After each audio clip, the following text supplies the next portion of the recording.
Special report में स्वागत है आपका। मैं हूं आपके साथ विवेक शांडिल्य। कानपुर की पुलिस पिछले 24 घंटे से बंगाल और मणिपुर से दंगाइयों के तार जोड़ रही है। किस दंगाई की किससे फोन पर बात हुई, किसने इंस्टाग्राम पर बातचीत की, किससे व्हाट्सएप पर चैट हुई, फेसबुक पर कौन सा वीडियो अपलोड किया गया, दूसरे सोशल मीडिया प्लेटफॉर्म्स पर किसने क्या कहा, किसने क्या लिखा, किसने क्या लाइक किया, किसने क्या कमेंट किया, यूपी पुलिस एक एक सबूत को खंगाल रही है। दंगाइयों के 6 मोबाइल फोन यूपी पुलिस के हाथ लग चुके हैं, जिनकी क्लोनिंग की जा चुकी है। सारे डेटा निकाले जा रहे हैं और अब दंगाइयों का बचना मुश्किल ही नहीं, नामुमकिन है। मोदी के खिलाफ, योगी के खिलाफ एक बहुत बड़ा सियासी षड्यंत्र रचा गया। धर्म का इस्तेमाल करके एक नई जमात खड़ी की जा रही है।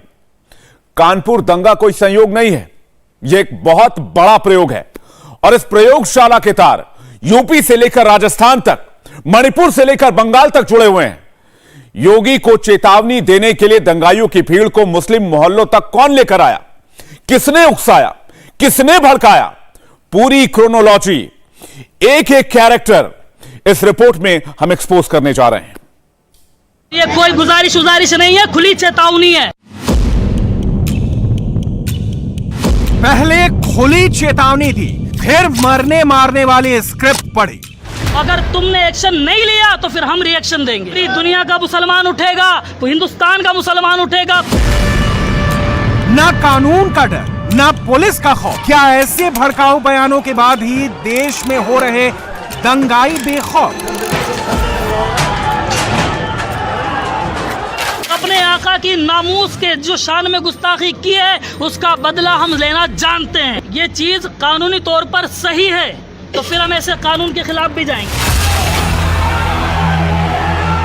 कानपुर में आग लगी नहीं, लगाई गई है, लगवाई गई। पत्थर बरसे नहीं, बरसाए गए, बरसवाए गए। ये पूरा मामला सिर्फ यूपी के एक इलाके तक सीमित नहीं है। कानपुर दंगों का मास्टरमाइंड सिर्फ एक नहीं है, कई हैं। सिर्फ एक लोकेशन पर नहीं है, हर लोकेशन पर है।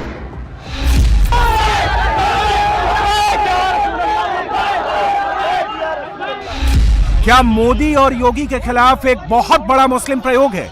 क्या इस प्रयोगशाला का रिमोट खतरनाक हाथों में है? इन मोदी विरोधियों की जुबान पर जहरीले बोल भी हैं, खुल्लम खुल्ला आग लगाने वाला डेंजरस खेल भी है।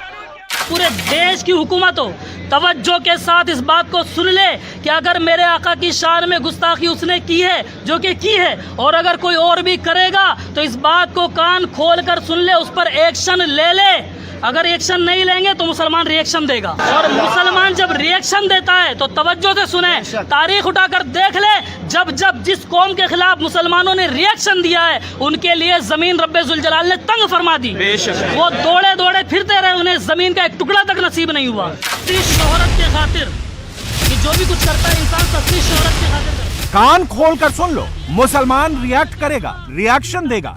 अगर आप सोच रहे हैं कि देश के अलग अलग हिस्सों में, कानपुर के मुस्लिम मोहल्लों में ऐसे भड़काऊ टेप का सिर्फ इतना हिस्सा पहुंचा, तो ऐसा नहीं है। जुबान काटने की धमकी, हाथ काटने की धमकी, उंगली काटने की धमकी, आंख फोड़ने की धमकी। इस शख्स ने आगे कैमरे पर जो कहा है, हो न हो, इन उकसाने वाली बातों ने भी दंगाइयों को यकीनन ट्रिगर किया होगा। सब कुछ बर्दाश्त कर लेंगे। तुम मुझे गाली दो, बर्दाश्त है। तुम मेरे वालिदैन को गाली दो, बर्दाश्त है। तुम मेरे खानदानों को बुरा कहो, बर्दाश्त है। लेकिन मेरे नबी की शान में अगर एक लफ्ज भी बोला तो याद रख लो, जबान काट ली जाएगी। हाथ उठाओगे, हाथ काट लिया जाएगा। उंगली उठाओगे, उंगली काट ली जाएगी। अगर निगाहें भी उठी ना तो निकाल कर बाहर फेंक देंगे। ये इकलौता हेट कैरेक्टर नहीं है। कानपुर हिंसा के अलग अलग सूत्रधार हो सकते हैं, अलग अलग थ्रेड हैं, सबका अलग अलग फॉर्मूला है, सबके अलग अलग किरदार हैं।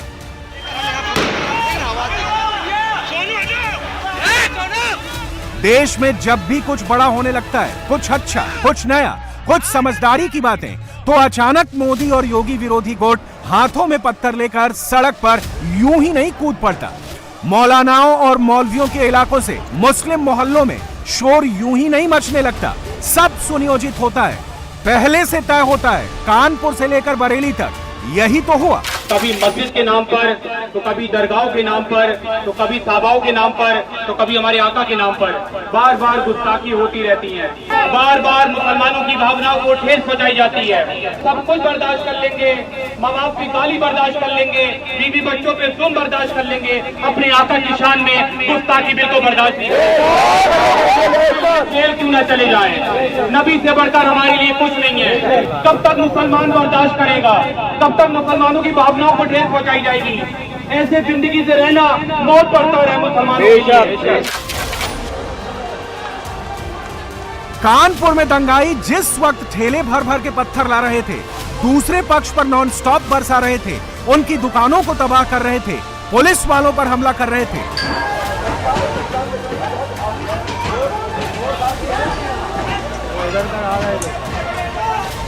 उस वक्त यूपी में हिंदू मुस्लिम नहीं हो रहा था, विकास की बात हो रही थी।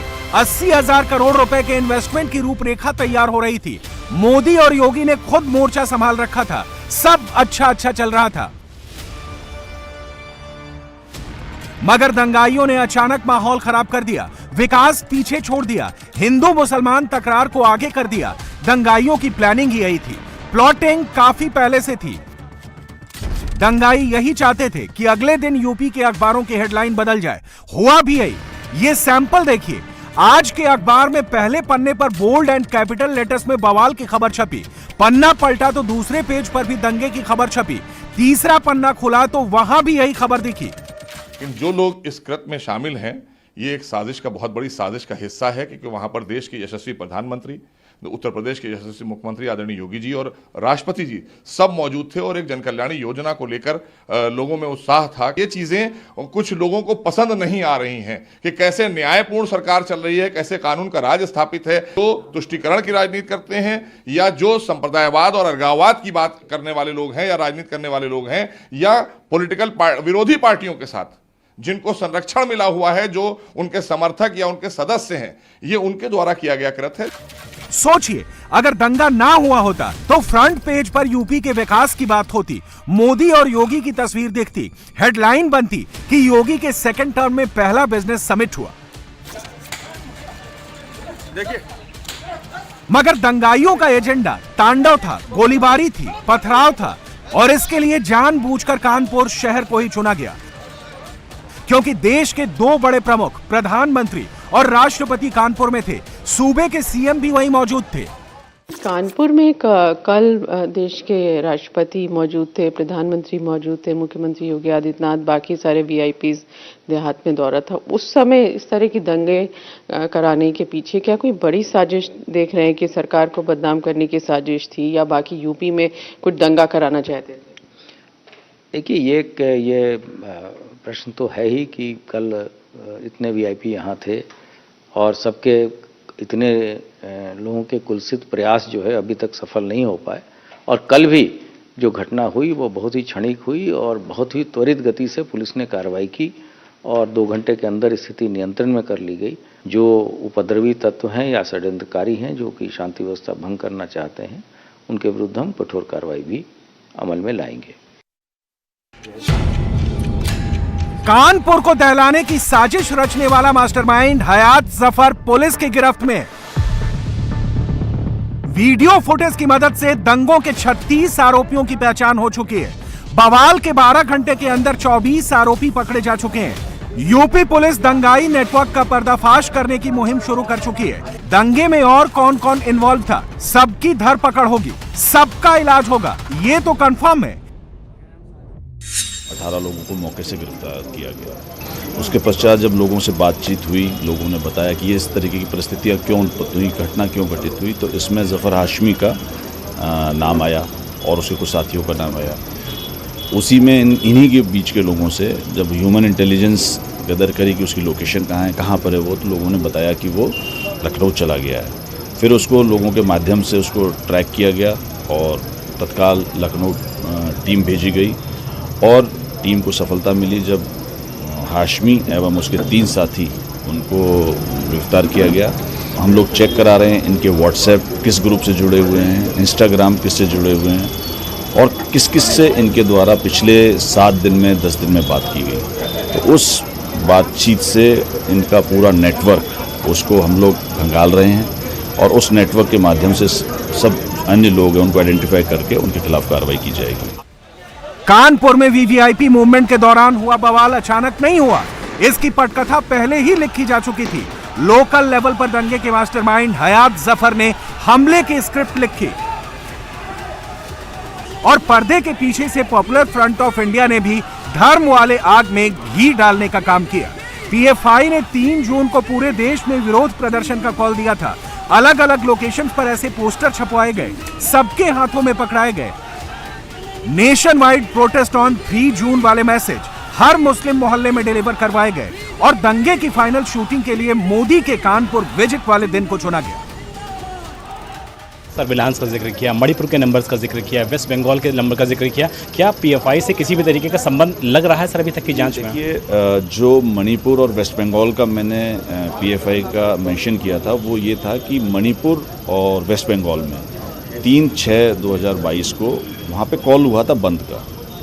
तो इस संभावना से इनकार नहीं किया जा सकता कि उसी कॉल के बेसिस पे या वहीं से दिशा निर्देश प्राप्त करके या जैसा भी यहाँ पर ये बंद का आह्वान किया गया हो। हम इनको रिमांड पे लेंगे, इनके जो अकाउंट्स हैं उनको चेक करेंगे, कहीं और जगह पीएफआई से या कहीं और जगह से फंडिंग तो नहीं हो रही है, और ये सारे पहलुओं पर पुलिस जांच करेगी और बिल्कुल साइंटिफिक इन्वेस्टिगेशन करके इनके खिलाफ मजबूत तरीके से कार्रवाई की जाएगी।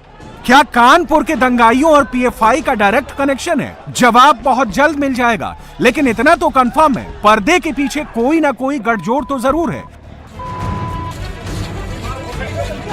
कुछ घंटों पहले ही मोहन भागवत ने मंदिर मस्जिद विवाद पर कितनी अच्छी बात कही। भागवत के बयान के बाद देश की राजनीति बदल सकती थी।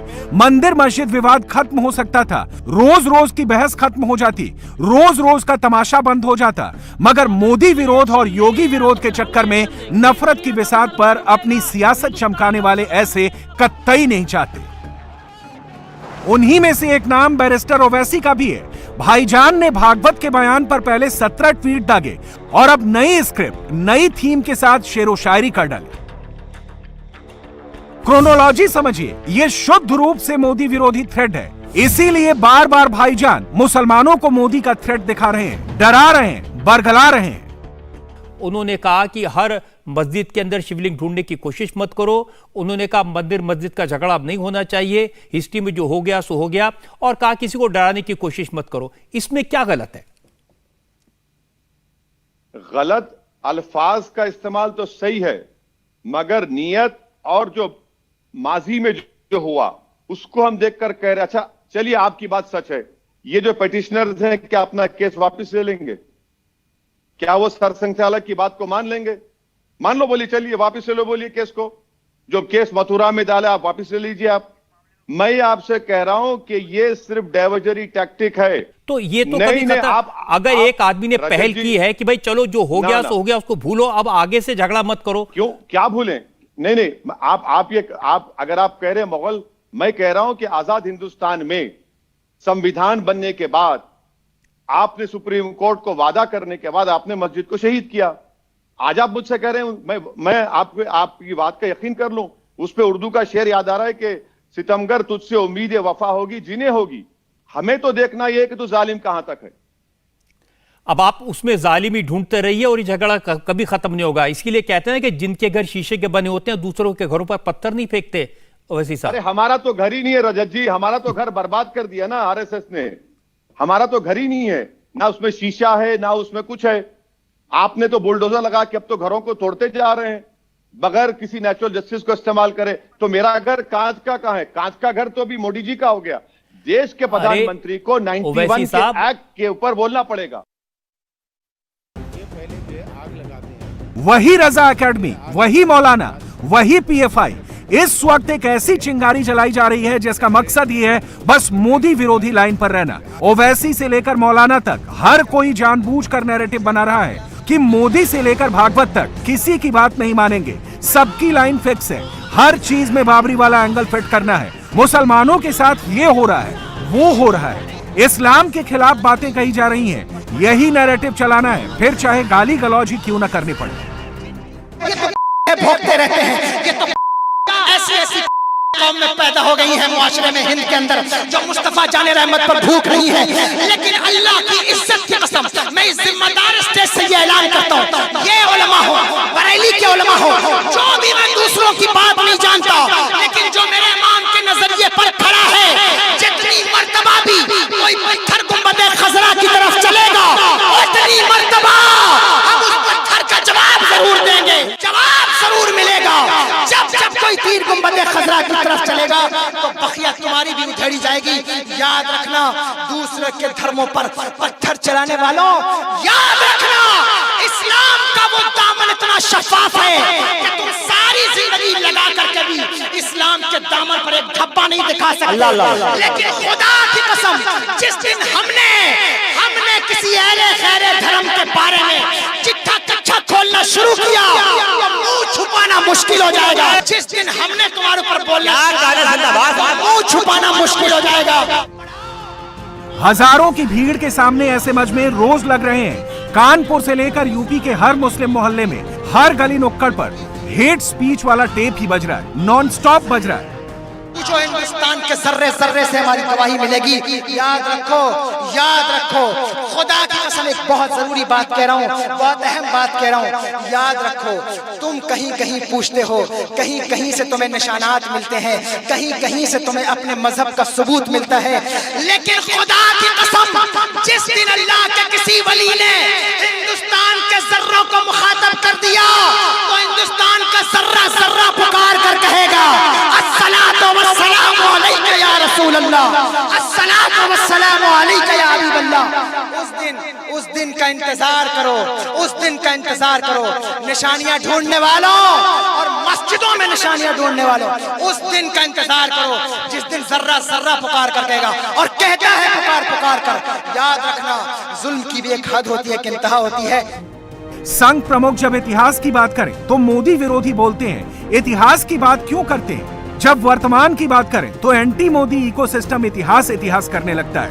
हर चीज में दिक्कत, हर जगह एजेंडा, कभी कपड़े बदलकर, कभी स्क्रिप्ट में थोड़ा सा बदलाव कर, ज्ञानवापी की तारीख आने के बाद से लेकर अब तक हर रोज यही हो रहा है।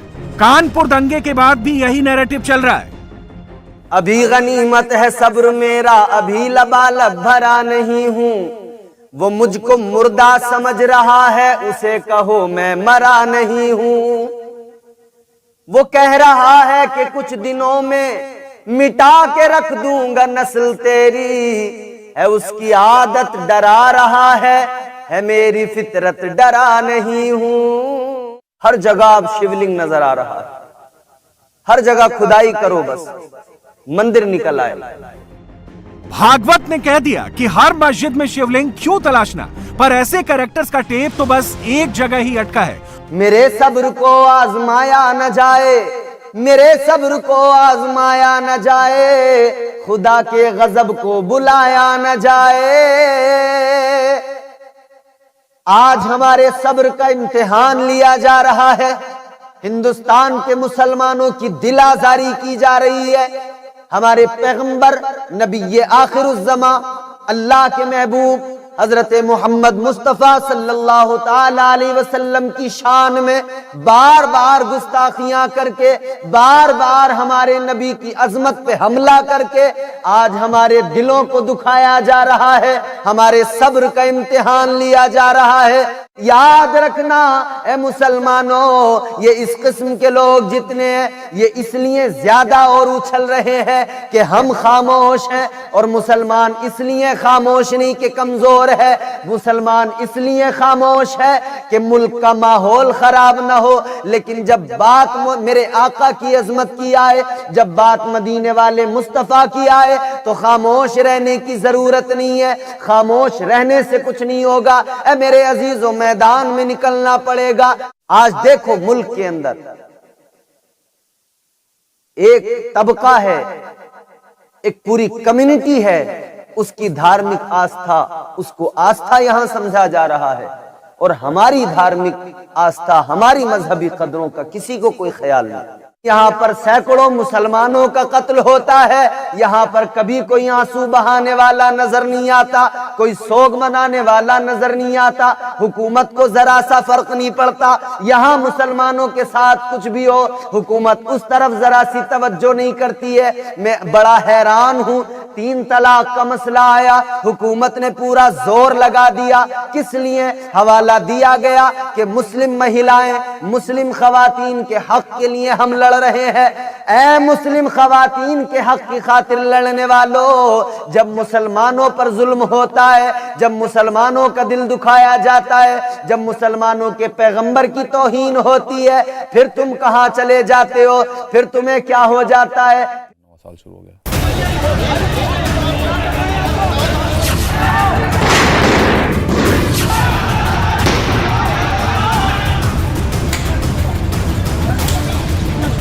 कानपुर में जो कुछ भी हुआ वो शुद्ध रूप से मोदी के सियासी दुश्मनों का पॉलिटिकल प्रयोग कैसे है, अब इस थ्रेड को भी समझिए। और इसके लिए सबसे पहले आपको अखिलेश यादव के 2 ट्वीट देखने चाहिए। पहले ट्वीट में अखिलेश ने कानपुर दंगों पर रिएक्ट किया, मगर अपने ट्वीट में मुस्लिम वोट बैंक वाला एंगल बड़ी चालाकी से फिट कर दिया। अखिलेश ने लिखा नहीं, मगर बिना लिखे शब्द की चालाकी से दंगाइयों को एक तरह से डिफेंड कर दिया। अब ऐसा क्यों हुआ, इसका जवाब अखिलेश के दूसरे ट्वीट में है। शनिवार शाम 6:45 बजे अखिलेश ने बस एक लाइन लिखा, चुनाव 2022, और नीचे अपनी तस्वीर चिपका डाली।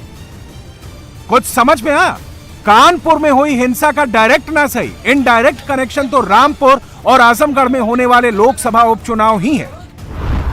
रामपुर में करीब 51% मुस्लिम आबादी है, आजमगढ़ में करीब 16% मुस्लिम आबादी है। बीजेपी ने रामपुर से घनश्याम लोधी को मैदान में उतारा है। सपा ने इस सीट पर अभी पत्ते नहीं खोले हैं, जबकि आजमगढ़ से बीजेपी के निरहुआ मैदान में होंगे और उनके सामने सपा के दलित चेहरे सुशील आनंद मोर्चा संभालेंगे। सोचिए, पिछले यूपी चुनाव के वक्त अखिलेश हिंदू बनकर घूम रहे थे, मंदिर मंदिर द्वारे द्वारे जा रहे थे, मगर जैसे ही 2 सीटों पर उपचुनाव की बारी आई, अखिलेश ने पाला बदल लिया और अब वोट के लिए मुस्लिम खेमे में जा बैठे हैं। यह कुछ और नहीं, डेस्परेशन है। अखिलेश और आजम खान के इस्तीफे के बाद लोकसभा में अब समाजवादी पार्टी के सिर्फ 3 सांसद बचे हैं। मैनपुरी से मुलायम, मुरादाबाद से एसटी हसन और संभल से शफीकुर रहमान बर्ग। अब अगर अखिलेश रामपुर और आजमगढ़ लोकसभा उपचुनाव हार गए तो ये नंबर 3 पर ही अटका रह जाएगा। यानी मुसलमानों ने अब की बार वोट नहीं दिया तो अखिलेश की वोट वाली पॉलिटिक्स पर बट्टा लग जाएगा, जो अखिलेश के लिए बड़ा सियासी झटका होगा। इसलिए वो दंगाइयों पर अटैक नहीं कर रहे, उल्टे बीजेपी को घेर रहे हैं। कानपुर दंगे वाला प्रयोग इसी का हिस्सा लगता है।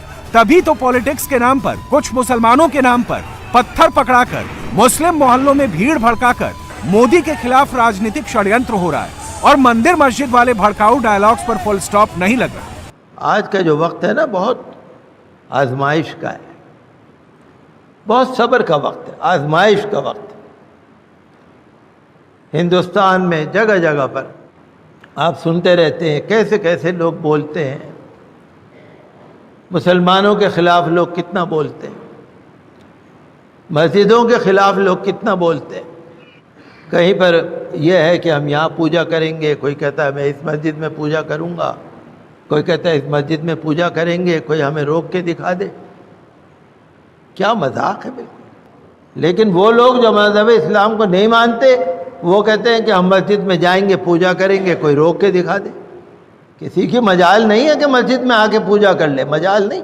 ये ऐसी खेल नहीं है, ये नानी जी का घर नहीं है। रोकने को तो सब रोक देंगे। ये जो शरारत कर रहे हैं ना, ये एडमिनिस्ट्रेशन के बल पे करते हैं। एक की भी मजाल नहीं है मस्जिद में आके पूजा कर ले, एक की भी मजाल नहीं। चाहे लाख आ जाओ, चाहे 2 लाख आ जाओ, मजाल नहीं है। ऐसा भी नहीं है कि 100 के 100 मुसलमान मोदी से नफरत के चक्कर में दंगे वाली लाइन पर ही चल रहे हैं। मुसलमानों का एक तबका ऐसा भी है जो समझदार है और मोदी के सारे पॉलिटिकल दुश्मनों का सियासी खेल अच्छी तरह समझ रहा है। इंडिया टीवी हर वक्त हर जगह डाउनलोड करने के लिए सर्च करें India TV news Google play store या ऐप स्टोर पर।